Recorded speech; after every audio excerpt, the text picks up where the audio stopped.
looking at targets, and particularly, numerical objectives, is that we're not, from a lean point of view, we're not chasing the target per se.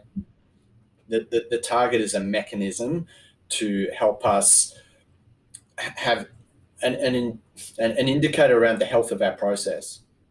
The outcome is telling us how healthy the process is. Is it working? Is it not? Do we have some problems?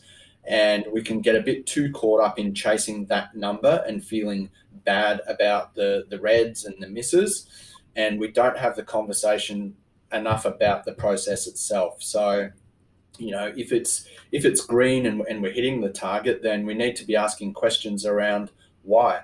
Do we understand why we're hitting the target? Did the stars align and we just had a great day, or what were the factors that helped us, and how do we continue to do more of that? How do we capture that? Is it documented anywhere? It wasn't just blind luck. So I think often we skip that conversation and we focus too much on what went wrong. And yes, we need to have that conversation, but we need to have both of those conversations. And again, if we get the process right, the result will come. In business, as in our personal life, if we focus on the right things, develop the right habits, give things the right focus, then the results will take care of themselves.